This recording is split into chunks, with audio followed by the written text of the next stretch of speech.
প্রিয়, তুমি কি সত্যিই চলে গেছো? তুমি কতটা নির্মম হলে এমন করে চলে যেতে পারো? বলো না, কিভাবে পারলে? একটা বারও পেছনে তাকালে না? আমি তো কিছুই চাইনি তোমার কাছে, শুধু চেয়েছিলাম তুমি থাকো, আমার একটু পাশে থাকো। অথচ তুমি আমাকে ছেড়ে চলে গেছো। তোমার চলে যাওয়াটা আমার চোখে জল এনে দেয় না সবসময়, বরং একটা এমন নিঃশব্দ যন্ত্রণা তৈরি করে যেটা রক্তের ভেতর চুপচাপ পড়ে যায়, কেবল আমি টের পাই।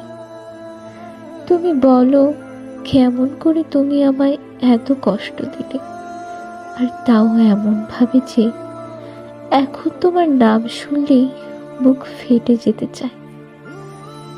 তুমি তো জানো না আমার ভেতরে আজও কত কথা রয়ে গেছে তোমার জন্য, অপূর্ণ, অনুচ্চারিত এক নিঃশেষ হাহাকার হয়ে জমে আছে।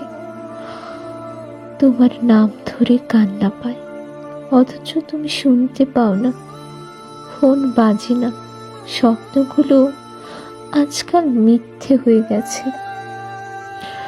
তুমি যদি শুনতেই না চাইতে, তাহলে এতটা জায়গা নিয়ে আমার হৃদয়ে বাস করলে কেন? বলো না, যদি তুমি শুধু আমারই হও, তাহলে আমার এত একা লাগছে কেন আজ? তোমার সে প্রিয় হিজল গাছের নিচে আজও আমি বসে থাকি, যেন তুমি এখনো শুয়ে আছো সেখানে, চোখ বন্ধ করে নিশ্চিন্ত ঘুমে। আব্বা যেদিন গাছটা কাটতে চাইল, আমি রীতিমতন যুদ্ধ করলাম। আমি কাঁদলাম, ভেঙে পড়লাম, শুধু এইটুকু বললাম, এই গাছ কাটা যাবে না, কারণ এইখানে আমার প্রিয় চিরনিদ্রায় শুয়ে আছে। জানো, তোমার মাথার পাশে যে নয়নতারা গাছটা ছিল, ওইটা এখন দারুণ ফুল ধরেছে, গোলা গোলা সাদা ফুল, ঠিক যেন তোমার নরম আঙ্গুলের ছোঁয়া। তুমি তো অন্ধকারে ভয় পেতে, তাই না? বলো তো, এখন তুমি কিভাবে থাকো সেই খুটখুটে অন্ধকারের নিচে? এখন তোমার আর ভয় লাগে না? যদি লাগে, তাহলে আমাকে ডাকো না কেন, আমি ছুটে আসি তোমার সেই অন্ধকারকে আলোকিত করতে। মৃত্যু, এই শব্দটাই আজ আমার বুক কাঁপায়। কি এক অদ্ভুত ছায়া, কাউকে না জিজ্ঞেস করে, কাউকে কিছু না বলে হুট করে এসে তোমাকে নিয়ে গেল। তুমি কি একটুও কাঁদলে না যাওয়ার আগে? একটি বারও কি ভাবলে না তুমি ছাড়া এই পৃথিবীতে কেমন করে থাকবো? প্রিয়, আমি ভূত বিশ্বাস করি না, কিন্তু তবুও আশায় থাকি তুমি যেন কোনো এক রূপে, কোনো এক রাতে আমার পাশে এসে দাঁড়াও। তুমি স্বপ্নে আসো, চোখ বন্ধ করলেই তুমি, চোখ খুলতেই শুধু ভয়ঙ্কর শূন্যতা। তুমি চলে যাওয়ার পর আমি কাউকে তোমার জায়গা দিতে পারিনি। কেউই তো তোমার মতো ছিল না, কেউই তো আমার কান্নার শব্দ বুঝতো না।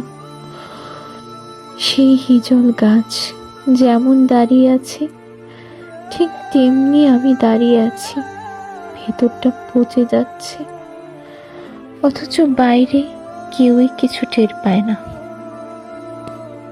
এখন আর কলম ধরতে ইচ্ছে হয় না, কারণ তুমি তো পড়ো না আর।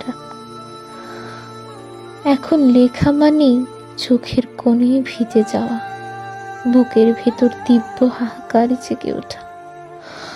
সেই চোখের জল মুছে দেওয়ার মতো তোমার আঁচল তো নেই আর। তবুও প্রিয়, চিন্তা করো না, খুব তাড়াতাড়ি আমি আসব, তোমার পাশেই শুয়ে পড়ব। তখন আমাদের আর আলাদা হবার দরকার হবে না। তখন কথা জমে থাকবে না, কান্না চাপা পড়ে থাকবে না। তখন তুমি দেখো, আমি তোমার সামনে দাঁড়ালেই তুমি আবার পাগল হয়ে যাবে। তোমার ছোট্ট কবরটার কথা ভাবলেই বুকটা ফেটে যায়।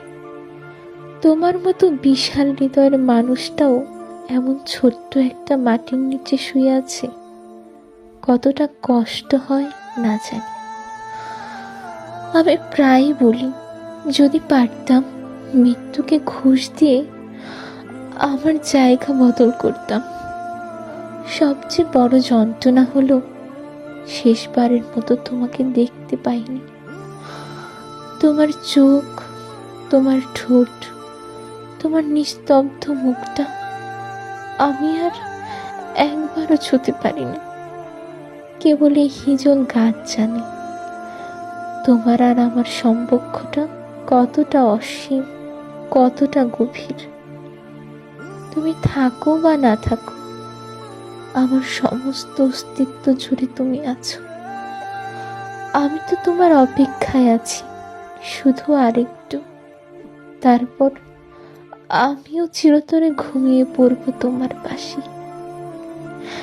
সেই ঘুম আর কখনো ভাঙবে না। আমরা একসাথে থাকবো চিরকাল, চিরদিন, চিরন্তর।